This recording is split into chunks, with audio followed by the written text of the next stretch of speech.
Madam President, you hear me? One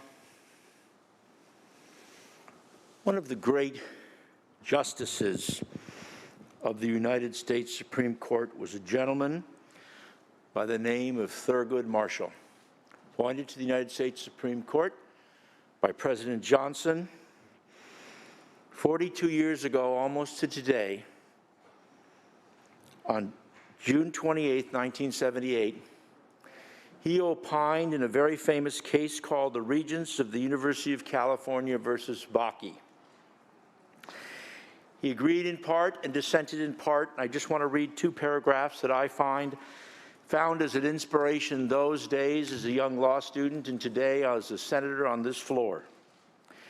He says, I agree with the judgment of the court only insofar as it permits a university to consider the race of an applicant in making admission decisions. If you remember, this case involved medical school at the University of California, Davis.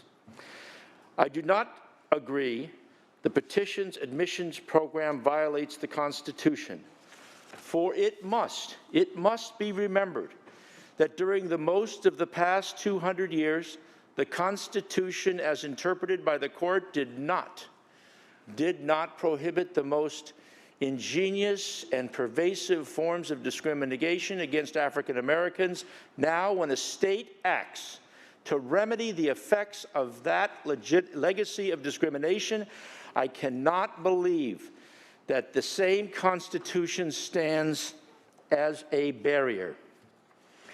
He went on going through the history in a very eloquent way and ended with one other quote that I want to use, and I will stand down as soon as I find that.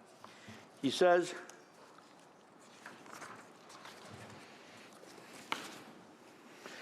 in light, get my glasses. Sorry, Madam President.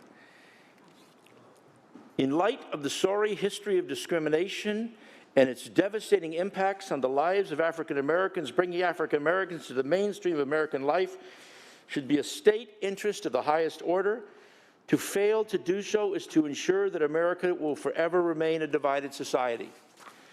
The truth is the truth, and that is that there are the points made by the budget chair today, and that in this very challenging history that we have faced, in the ups and downs of this, remains the same underlying architecture of a constitutional principle that Thurgood Marshall talked about 42 years ago, and we today should amend our Constitution to conform accordingly. I ask for an aye vote.